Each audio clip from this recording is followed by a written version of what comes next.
Oh,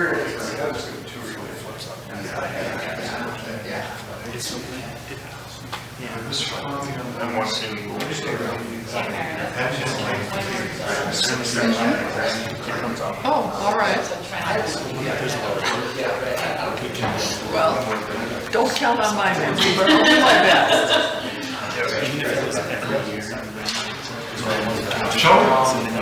Okay, sure.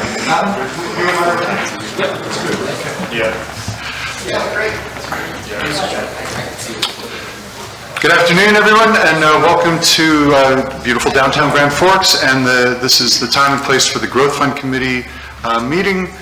Begin with roll call, please. Crary? Here. Duckler? I believe she's on. I believe she's online, yep. Holt? Here. Kwame? Here. Weber? Here. Whitney? Here. Wolf? We have a quorum. Very good, thanks. Next item, minutes from, we have a few minutes to approve here. Let's see, October 4th and 18th from 2021, January 24th, February 7th, and February 28th of this year. If there's no objection, we'll just take these all together, if that's all right. Any questions or comments about any of the minutes? I would move approval as presented. Second. Motion and a second. Any further questions, comments? All in favor signify by saying aye. Aye. Opposed, same sign. Motion passes. We're just moving right along here. Great. Item number 3, Flex Place Loan Request, Northern Tier Seed. Mr. Baumbach. Hello, members of the committee. Brandon Baumbach, Director of Business Development for the Grand Forks Region EDC, and I'm here excited to present Northern Tier Seed again as they're continuing their growth. I'm going to first run through just a quick narrative on the project, then I will do the financials, and then I'll introduce a guest here just to say a couple of words. So Northern Tier Seeds company out of Thompson, North Dakota, specializes in seed conditioning and production. Their primary business includes conditioning approximately 1 million bushels of soybean and wheat seed for several major companies across the U.S.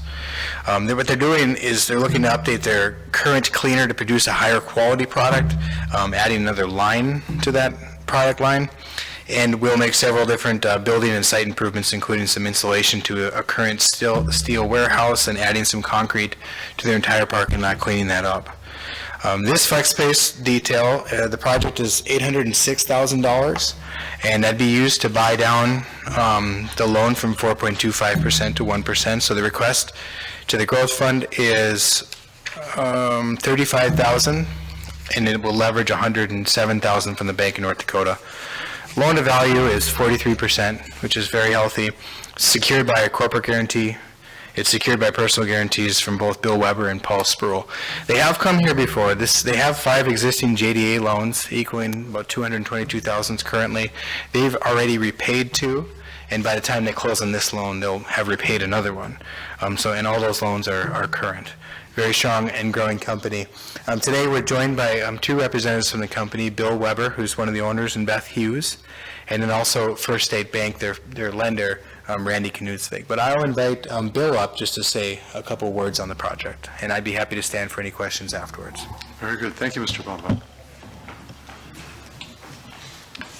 Mr. Weber, good afternoon, sir. Welcome. Good afternoon.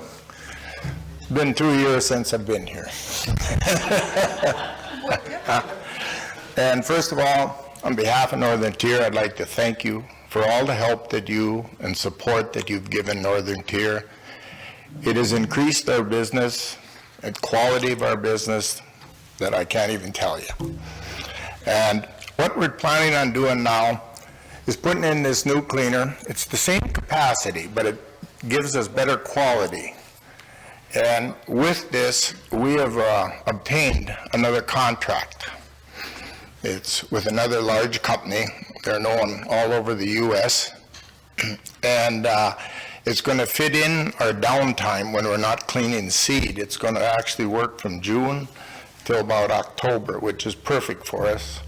And it'll be cleaning products like millet, buckwheat, oats. It'll even clean hemp if we have to. We can. And in this project, our warehouse should be We're planning on insulating it and lining it, so it'll be easier to maintain, cleaner, because this product will be mostly in small bags, be in 50-pound bags. So we're planning on insulating all our warehouses. They're all going to be lined, and the increase of truck traffic that we have gained since the last project that you've given us is real significant, and we have got an area that if we pour the concrete in it, then the whole lot is all poured, and we never got to worry about it in the spring. And that's what our intentions are for this project, and again, I'd just like to thank you for all the help that you've been, and you all are invited to come out there anytime and see the project, so. I'd like that very much. Our relationship has been good for your business. It's been good for the Grand Forks and the regional economy, so it's good to see you again, sir. Right, because the truck traffic is unbelievable, and what the gas stations there in town have gained has been unbelievable, so. But thank you very much for your time. Thank you. Be sure and have his frequent flyer card punched. I think your 25th loan, we shave 0.5% off or something. I'm not sure about that. I told Brandon this is the last one. Oh, I hope not. Okay. Any questions or comments from committee members? Chair Weber, just kind of want to, I'm not sure, I wish Mr. Gossett was here for the degree of conflict of interest or not. So Paul Sproul would be my uncle, so he'd have ownership in. So I don't know if that requires recusal or not. I mean, that's not direct family, but I mean, we're definitely close with the Sproles. So I want to make that known, and just so, yeah. Again, if Mr. Gossett was here, he'd probably be able to legally tell us if that's a degree of separation or not, but. I believe that what Mr. Gossett would suggest is that you make us aware of this potential conflict, and then we would, as a committee, vote to say that we think that we still trust and value your input, and then we would have a vote on that motion. And if a majority agree, then you would still vote. If enough vote against that, then you would be recused. So with that, I'd be looking for a motion. I motion to allow Mr. Crary to act on the flex place loan request by Northern Tier. We have a motion. I'll second that. Second from Mr. Holt. Any questions or comments on that? Hearing none, all in favor signify by saying aye. Aye. Opposed, same sign. Motion passes, but thank you for making us aware of that. And beyond that, any further discussion on this item? I like your frequent punch card there, Mr. Weber.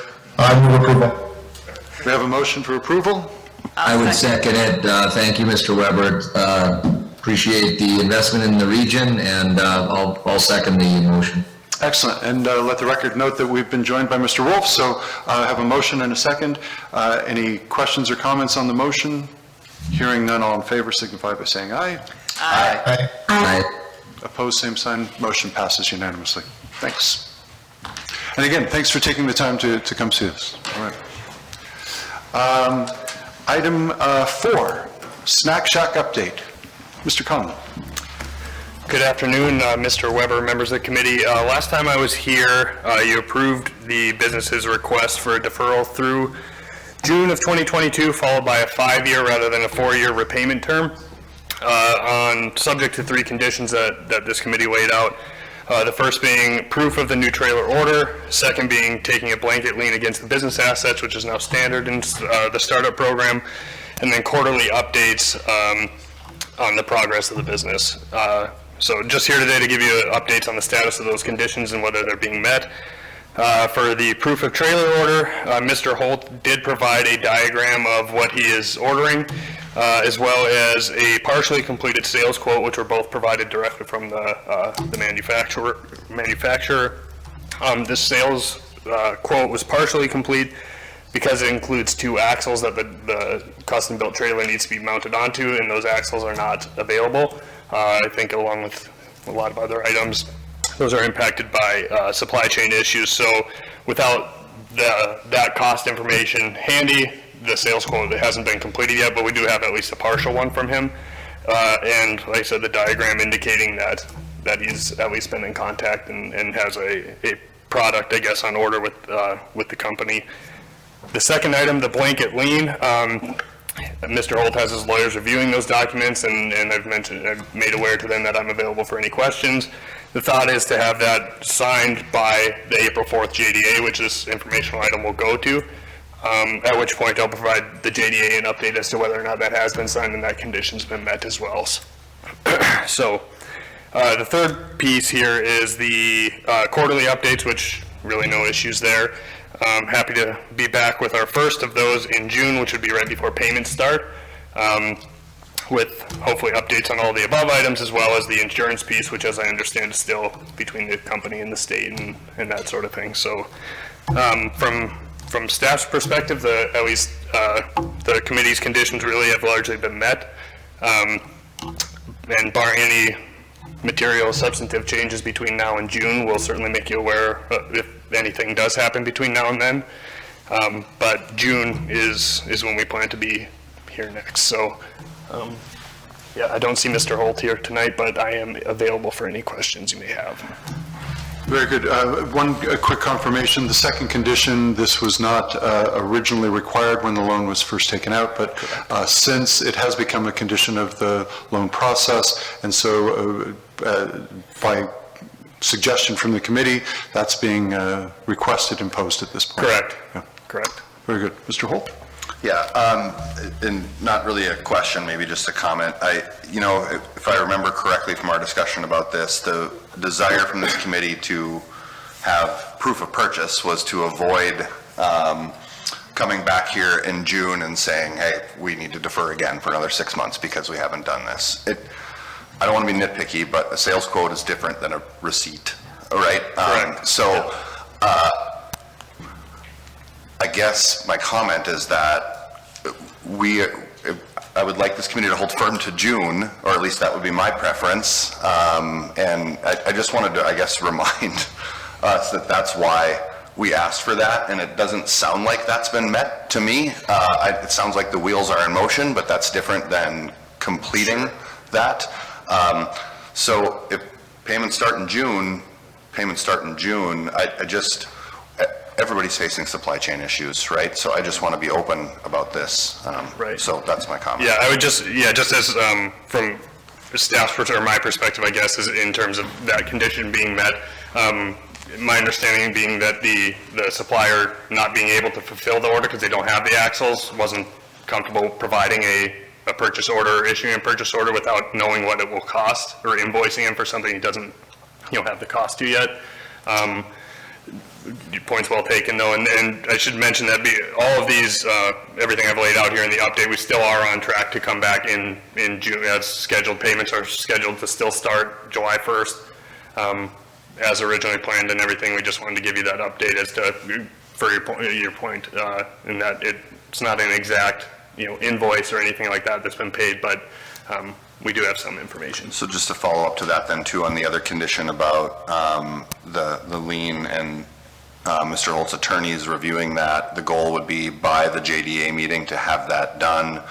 So I guess, is there anything for us to act on today? No action tonight, just wanted to give you that update for where we kind of see things standing. Okay. As you mentioned, with the slight variation in what we were expecting from the purchase or proof of purchase evidence, wanted to make you aware of that. And then, like I said, the security agreement piece hasn't been signed yet. We're in the process of doing that, and have tried to pin that deadline of by the time this informational item goes to JDA for action, or for their information, we have that information so that if it's not been signed yet and the conditions haven't been met, then we can respond from there. And this will all be communicated to Mr. Holt before the JDA meeting? Correct. Yep, it already has been. Very good. Mr. Wolf? Yes, thank you, Chair. And Mr. Conlon, thank you for the update. And just building off of what Mr. Holt said, if at the end of the day, as long as we're clear with Mr. Holt that payments, just reminding that payments are scheduled to start in June, I think that would be most important. My question would be is, if we can't get a quote yet, will the equipment be ready for the business to begin? And I think it was supposed to begin in May, and which I don't know the answer to that, but as long as we're clear with the expectation that we talked about the end of the year or in January, was that payments would start in June, I guess that would be my thought, as long as we're clear on that. And hopefully the equipment's ready and revenue's generated and payments can be made from revenue, but if not, we'll have to talk about where payments come from. If there's no equipment to generate revenue, where are the payments going to come from? Right. I had that conversation with Mr. Holt when he came in to visit and drop off some of these other materials, and I think, as I understood, his perspective is largely that, he's placed the order with the trailer place that he believes can accommodate what he needs for his trailer. In terms of when that will be ready, he indicated some concern on that too, being that, sort of an indefinite timeline on the axles and that sort of thing. He's concerned as well as to when that will be done. My response is essentially that we'll bring forward the conditions that were laid out last time. We'll have met those. We'll bring them this forward in June and reevaluate what's happened between now and then. If at that time, it's not been able to be functional, or we need to come back with another request, we will have to do that at that time. But I, like him, and I'm sure everyone hopes that it is ready and he's ready to go, and payments can resume as planned in July. In relation to both Mr. Wolf's comments and Mr. Holt's comments, has Mr. Holt been asked, is there really only one business that can provide this? I haven't asked on that front. In terms of his business affairs and how he's operating things, I typically don't wade into those waters if I don't have to. I'll be happy to relay comments from the committee though to him, and that being one of them, I'm happy to relay. I think you could relate that we're increasingly impatient. Sure, can do. Thanks. Yes. And I think I would add to that, not only is there only one business that can make this trailer, but I think I would also further add that, if he's telling you that he's met the condition of actually purchasing this when all he's saying is he's waiting for a quote, is there even a deposit that was put? It's like anything else, right? You look at something that's of that higher value, you can demonstrate commitment by putting a deposit down, and it doesn't even sound like that's even something that's been put into place. So I actually question, I don't believe he's actually met that particular requirement at this point. So I think he needs to understand that we're not feeling like he's meeting those requirements, and it has nothing to do with you. It's, I don't believe he's doing in good faith meeting those requirements, and he's supposed to start paying in June, and we'll have to talk to, what does that look like? And I'm continually concerned too. He can come to these meetings too. We would be able to have that kind of conversation. Then it's not you waylaying in between us either. So there's a continual impatience of he can come to us as well and have that conversation also. Well said. Thanks. Yes, Mr. Curry, please. Yeah, Mr. Chair, thank you. Maybe one thing to relate to is at the next one, it would be appreciated if he doesn't have to come, but it would be appreciated if he did.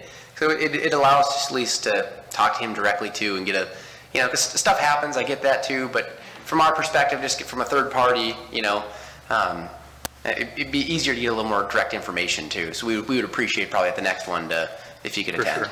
Sure. Yep. I'll note just for the record, I did invite him last week, and as well as an email this morning. So. And with that being said, I appreciate everything that you're doing on it too. Right? Yeah. We're not trying to put you to a hard place either. Yeah. Thank you. Other than beating up the messenger, I don't think there's... No, I don't take it that way. It's fine. There's no requirement for a vote or any other action at this time. No, so just informational today. Thanks for the update. We appreciate you carrying forward those messages. Thanks, Andy. And another update, item 5, Tech Accelerator update. Ms. Richards. Thank you, and my apologies for getting information to you late. There was a staff report and some budget materials posted online about 3 this afternoon, so I'll just kind of walk through that quickly with you now. It's an ongoing developing process, right? Well, yes, and the intention is we have a need to get technology equipment ordered, and so in the context of that, I have Adam Jonathan from IT to talk about the specifics, but as well as that approval, I thought it was probably time to kind of just look at the construction budget overall, where we started with that $3 million estimate that we've been talking about for quite some time. And so that is broken down in your staff report. And then the attachment to that is kind of updating that with the known figures that we have based on, you know, we have had a bid opening on the construction project. So I'll just walk through kind of on a high level where we are. The construction contracts that have been awarded last month by the JDA total at $1.46 million. That is well under the $2 million estimate, so that's terrific news. We are working, and when I say we, it's mostly Sean, who is right there, who can answer questions about the construction aspect. Looking at some change orders to kind of add back items that were scaled back to meet that projected budget. So we think those will be in the $350,000 to $400,000 range. That is reflected in this kind of updated budget. We show that under construction as change orders at $400,000. Again, that's just a placeholder. Those specific requests will come to this committee, and we think that'll happen next month. Similarly, the original budget for technology and security was at $500,000. The quote that we have is about $560,000. I assume you haven't got updated numbers. You thought that might happen, but in any case, we'll have that nailed down before JDA meets on April 4th, but it is time sensitive, and just kind of for the sake of procedure, I wanted to bring that through this committee, even though we don't have rock solid numbers. Again, if you go to the budget update, we've plugged that in, and it's a pretty close number, but not rock solid.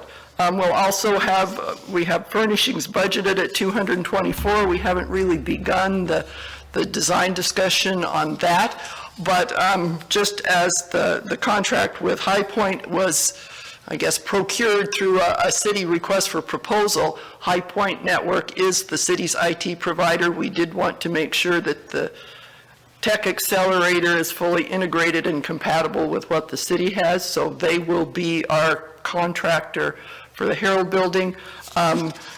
In terms of furnishings, Norby's is on a state authorized vendor for office furnishing contracts, so we will be working with them on that. More to come, certainly.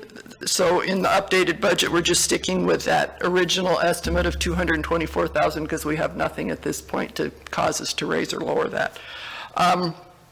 We do know that we will have a signage issue on the exterior of the building. We've tucked that in as a $10,000 placeholder, which is almost certainly low, but we didn't have another number for that, and kind of similarly to the furnishings, we need to do some more work to come with a solid estimate. But again, these things will come back to you in the future.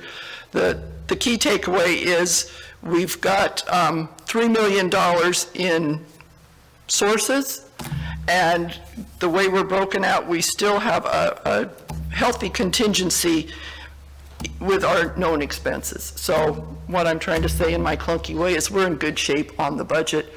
More to come, and it will be coming pretty quickly because things are moving. There's a lot of demo been done.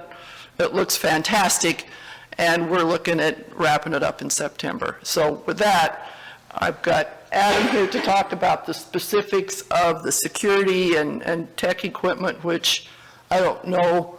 I'm not expecting a full-blown presentation, but there's a lot of information, and you can ask questions of him. Same for Sean, if you have any questions on, what change orders are we looking at or any of the specifics, they're here for you. Thank you, Ms. Richards. Actually, I did have a quick question about change orders. Is this something that's been determined, or is this just wiggle room in the budget? What is the $400,000 change order? Well, with EDA, we are in a dollar-for-dollar match situation. So to, I guess, maximize our match, we can spend more. We don't want to spend money just for the sake of getting match, but we do feel like that was a pretty tight project that JLG designed. And so we are looking at adding some HVAC upgrades, which will just benefit us forever. The second floor restrooms were untouched, so those would get new finishes similar to the first floor. We're looking at, you may recall, in the community room space, original designs showed glass overhead doors to kind of open those breakout rooms to the bigger space. Those had been cut in the original design. We're getting quotes to add that back. So these are the type of things we're looking at. EDA won't allow us to really expand the project. We can't go into existing tenant spaces and improve them or increase the footprint of the project, but we can, enhance or add back to basically our original request, which was to fit up a tech accelerator and, X square feet on the first floor and Y on the second. Very good. Thanks for that explanation. Any questions or comments from committee members before we hear from Mr. Jonassen? All right, Adam, take it away. Committee members, I'm Adam Jonassen, the IT director here at the city, for those of you that I haven't met before. Basically, what we've done for the technology side of the Herald building is work with JLG kind of back in January of, I guess it was 2020. We were working on some major projects at the city with some network overhauls and a new telephone system and some of those things. We went out for a competitive RFP for kind of network services, telephone services. High Point Networks was chosen at that time. So as we kind of rolled into the Herald project, we invited them into those planning meetings to kind of help with us. They've since have become kind of our security, and pretty much everything we do in IT goes through High Point at this point in time, as we've tried to lock our systems down and secure things. So they've been involved with JLG in designing it. They've brought in another company, Tricorn, that's doing a lot of their audio visual, kind of the high-end automation in the conference rooms and some of those things. But just a real brief overview of kind of what is involved or what's included in this $560,000. And really, we don't anticipate that number changing a lot. We are just verifying that there's a couple areas that we're making sure that we're getting state contract pricing on, a couple areas that we weren't sure if there was a product that could be on, say, a Sourcewell contract or something like that. We have one door for access control that we're just trying to get finalized, and we have a projector screen. So not major, not tens of thousands of dollars and changes, probably less than 5,000, and it possibly even could be less when we really kind of get down to the nuts and bolts. But that 560 is broken roughly into about 120 will be for network equipment within the building. So that's rack space, that's all of the network switches, that's access points for the wireless, that's surveillance cameras, access control on the doors. Trying to think of what else is in that piece of it.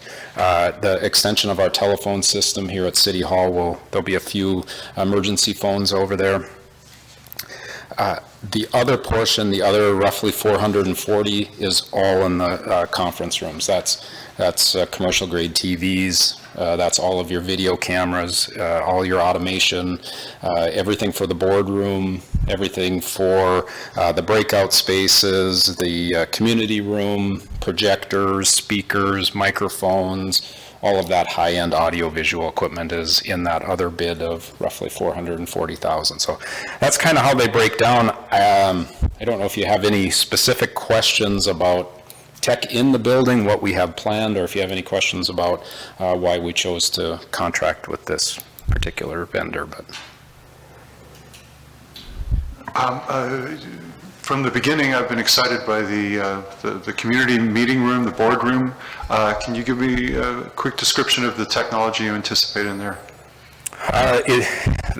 That's probably the hardest room to try to figure out for the different purposes of the room, and Sean may be able to fill in if I don't do justice to the description, but because of the way the ceiling is in that room and some of the audio capabilities, there wasn't a real easy way to mount a projector in there. So there are going to be TVs mounted on the walls for presentation, and there will be a cart with a high-resolution projector that can be rolled in for the drop-down presentation. Two reasons for that. One, it clears the room if you don't need a projector, and then it allows for multiple sources, either presentation front or back. A cart is our best solution? Yeah, it was, because of that two-story, it would have been a projector that would. So it will be set up in a way where it can be set up very easily, brought out, set up for that type of configuration. Then there will be like 80-inch monitors around the room as well. Okay. It's a very nice card. Yeah. I was going to say, you can't just project onto the TVs using HDMI and multiple TVs projecting through the HDMI onto those TVs? The whole room will light up, but the projector is that added feature for like that front end type presentation. So it can be done multiple different ways in multiple different areas, but yeah, in order to do a projector in that room to do, like a very large. Do a projector when, technology is of such a nature today. I was just in meetings where wireless. Sean, take it away. I'm totally just curious. I thought we'd been able to move away from the days of projectors and carts and moving them in and rolling them out and all that kind of stuff. Sean Senescal, JLG Architects. The reason we have to do projector as the main presentation in that room is because the existing room has windows on two sides. The way that we would like the room to be set up is you always want your presentation away from the main door so that you don't have your presentation and then a door next to it, so that if someone's presenting, you don't have someone walking in while the presentation's going on. So because of the nature of the existing conditions, there's existing windows on the presentation wall, which is why we can't just do a normal display, which is why we have the projector screen on that particular wall. The windows prohibit us from doing a normal display because of the light coming in? The windows are spaced so close together that you could put a screen up there, but you'd be covering two windows. It wouldn't look very good. So we'll have a recessed projector screen that will come down, and that will be the main presentation for the room. As Adam mentioned, on either side there's additional displays for that, and then on the back side of the room there's a confidence monitor. So if I'm presenting up there, I have a confidence monitor in the back. That's at a high level the display strategy. So if I'm sitting in the room and I bring my laptop and I have a presentation, can I connect Bluetooth? Can I connect wirelessly? Or how do I share my presentation with those screens? Yeah, you'll be able to wirelessly connect to the screens to do it that way, or else you'll have a hard connection, which is HDMI. That will come up through the table or something? Yep. And so the cart would be, if I can do that, why would I need the cart? And this is someone who's still trying to put the date on his VCR machine, so. So the projector screen is just the physical screen. You need something to project onto the screen. That's where the projector comes into play. So a physical projector. So the PowerPoint that I have on my laptop needs to go through a projector? For the main display, correct. Yeah. If I'm remembering right, the room is less than half the size of this room. Is that about right? Yeah. Yeah. Maybe a third of this size? Third of the size of this room? Yeah. Yep. And just large screen TVs on the walls aren't big enough? We need a screen as well? So again, the reason for the projector... And I'll stop after this. No, the questions are great. I'll try to explain it a different way. The size of the room isn't requiring like a large projection screen. The reason for the projection screen is so that, again, with the windows behind, you don't have a monitor sitting out in front of the windows. Right. We'll have the projection screen in the ceiling. That'll come down. I see. So that's operable. That'll be an electric screen. If we had the monitors, it would be covering up the two windows. So on that the main presentation screen, that's the reason for the projector. It's not due to size of the room, it's due to the existing conditions, there being windows, and that's the best display scenario. If you imagine the building, I'm still confused, but. it's got 3 exterior walls. 3 of the 4 walls are exterior and have windows, so you just can't hang monitors on 3 of the 4 walls. Correct. The interior wall is openings into meeting rooms, so again, you can't really orient your presentation into a bunch of doorways. So you have to orient your presentation into windows, hence a projector that drops down rather than mounting monitors in front of windows, so that's what you see as you walk by. So it's like a fabric screen that comes down and that you're projecting onto? This kind of. Yeah. It'd be like very similar to this, yep. Could we have large screen TVs that come down? No, it's not going to happen that way. Okay. No, not unless we want to spend even more money, but I that's. said I'd stop now. Actually, I'll stop on that, but I have another question. We're hoping that this building will serve us for the long term. What are we doing to accommodate the constantly changing nature of technologies? I've seen in libraries that I've visited, for instance, kind of instead of a drop ceiling, there's almost like a drop floor so that you can incorporate lots of new technologies there. But even that suggests the need for hardwired technologies that are probably increasingly not the case. Can you give us a sense of what we can anticipate for accommodating new technologies over the coming decades? Yeah, it's a good question. We don't have anything physical in terms of a raised floor to allow access. I think we've set up the room with each 4 of the walls to have a screen on it to be functional in the room, but also that would allow for flexibility. I think when we get into the certain furniture in that space, being able to have furniture that would allow for different meeting types is going to be important. So I think flexibility in the space cohesively, not just technology-wise, but how it operates is maybe the best answer I can give right now. Very good, thanks. Question, Mr. Holt? I wasn't have a question, I just have a comment. Please. And I think, Sean mentioned the term existing conditions a couple of times. There's some challenges, I think, with that building. And my experience, Kyle might feel the same way, is that architects and IT people like fancy things and high-tech things. And if there was any possibility of doing some of the things that you guys outline, I think we would. I think it's a challenging space, right? And you don't want to take away some of the really nice features that do exist. So I think in the screen that you're talking about, is that the one that's existent in there right now? It's the same, this is a different one? Okay. This would be all brand new, yeah. Okay. And I guess, sorry, I didn't mean to interrupt you. Please, no. I was going to say, if the concern is that this is a really high-tech boardroom, really high-tech space, and we have a projector and a projection screen, I would say that's not uncommon. That's still very common as a way of projecting. The new Nistler School, a lot of the spaces are delivering meeting presentation that way. A lot of the newer, larger boardroom and meeting spaces like this, it's not uncommon. And the quality of the projector will be such that it'll be a really clean image, and I don't think you have to worry about the image quality on that if that's the concern. The reason for the cart was because of the fact that the way the building's set up, there's not a clean way to drop it down from the ceiling, right, and have it permanently mounted, correct? Yeah. Kyle, you're supposed to back up my comment about architects, by the way, you didn't say. Yeah, no, I would agree, yeah. Okay. The projectors, those are everywhere, and it's unfortunate we have to use a cart, but yeah, the ceilings in that room, I mean, you've got some things you guys have got to overcome, and getting a new projector in there will be key. I have a question, Jonathan, since you kind of laid me up for that one. Maybe this is more for Ms. Richards.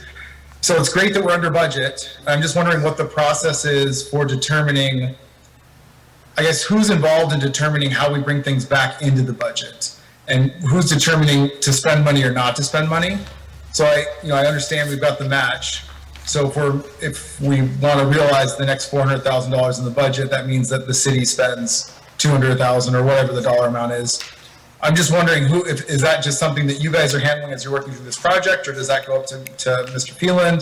You know, if we don't have to spend 200 grand, I just want to know, is that an option that's even on the table? I agree with the restrooms. I agree with the mechanical systems, you know, the overhead doors, or, you know, is that something that's brought to someone, or is this just kind of being decided during the design meetings? No, those will all come back to this group and then the JDA. Okay. Anything over $50,000 requires action, public action, and these will be big ticket items, so you will see them. I guess Even though those are still in the original $3 million budget, that'll still come back to us? Correct. Okay, all right. We're still approving contracts, and that's the action that requires your action. That didn't come out right, but that's where we are. And taking on Makes that, sense. Perfect. Thank you. on the income side of that budget, there's a line item for sponsorship, that's TBD. Can you just expand on what the potential is there, or what you're looking at? Well, we've all heard opportunities for, you know, a corporate sponsorship of the boardroom, or, you know, if somebody wants, this would be, you know, a better version of a donor wall, for lack of a better term. The mayor's made some great connections and is drumming up a lot of enthusiasm for this, so, you know, we're not counting on that, but it's an opportunity that we might be pursuing. So that's what, it's mostly a placeholder. And of course, this is just the construction budget. We have an operating budget yet to come. Thank you. We have a couple honored tenants of the building here. Mr. Lund, Mr. Brownback, any comments about any of this? We're just arguing. You're just arguing, okay. It's been noisy. Sure. I would like to hear Keith. That was an opportunity, Mr. Chairman, thanks. So I had a chance to walk through the building this weekend. It looks great, by the way. You can really see it shaping up, so I'm really excited. August? September? I've kind of lost track of the timeline, but I'm really anxious to get it done. Anxious for the boardroom that you've just been discussing. I've been having a little discussion about where is the best place for that monitor. I might share a slightly different opinion, but I don't live in design standards. So we have weekly meetings. They're kind enough to let the EDC attend so we can understand the disruption during the day that will occur. So I think we'll have a conversation about differences of opinion tomorrow, but I imagine the professionals will prevail. They usually do. As they probably should. As they probably should. But anything else you want us to know? It's looking good, and yeah, really excited. If you haven't, I don't know how open it is, but you can really see, you know, the steel studs are up and it's starting to take shape in terms of what it's going to look like, so it's easy to envision. So appreciate the investment and all the time that you're spending on it. I've got 2 field trips. I want to head across the street, and I want to go out to Northern Tier Seed sometime. So if we could arrange that as well, that'd be great. Any questions about technology or design on Tech Accelerator? Yeah, Sean. Sorry, I did just want to piggyback No on need to what apologize. Thanks for Keith being said. The building is You're going to open. argue with Keith now? No. We'll handle that offline. The building is open if anyone just wants to peek their head in. If you would like a tour, please make sure you get in contact with me, and I'd be happy to walk everyone through the spaces at any time. And this is where this space is going to be, this is where that's going to be, and answer any questions. So that offer extends anytime. So. Well, while we're at it, our April Growth Fund Committee meeting, would it be, if depending on our agenda, if it'd be possible to maybe schedule a half hour before or a shorter agenda, if we could go over and take a quick tour, that'd be great. Or what are you doing now? Depending on how many real items come up for April, well, Yes. yeah. Okay. Sure. Thanks for that offer. Yeah. Again, well, yes. No, just, I didn't realize this was an action item until obviously the agenda was updated. So I should, again, this is one of those conflicts of interest, just make it known to the committee that we're a programmatic partner for this project. So, you know, want to make it known to this committee that that is a potential conflict. So don't know how everyone feels about voting on that, given that we are a programmatic partner, and eventually, or maybe there might be money that trades hands over the years, right, as part of this project. So just making that known. I'm not seeing any direct conflict there, but we've been made aware of it. Does anyone make a motion to recognize that, what Ms. Whitney has told us, and authorize her to continue? I'll make that motion to recognize the potential for the conflict, and I don't see an issue. I'd allow Ms. Whitney to continue to vote. Very good. Have a motion. Second. And a second. Further comments or discussion? Hearing none, all in favor signify by saying aye. Aye. I, Opposed, same sign. Motion carries. Thanks for letting us know.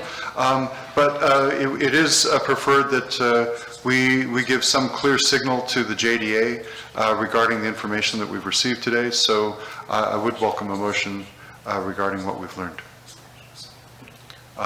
Basically, a green light motion to continue moving forward in the directions that we've heard today. Right. I apologize that we don't have an actual contract amount, but what we're seeking is a recommendation to proceed with High Point Networks as our tech contractor, for lack of a better term, with that exact dollar amount to be nailed down prior to the JDA meeting on April 4th. Mr. Holt, did you have a comment? I'll move approval to proceed with High Point Networking. Can we, Kyle, do you mind, can we maybe add a little bit, just the contingent upon it not being substantially different? I mean, it sounds like it's going to be pretty close, but if there is a material difference, of course, we might want to look at it again quick, but. Sure. That's staff's intent, that it will be very close to that, within certainly 5% or less, right, Adam? I don't see it exceeding, but yes. Right.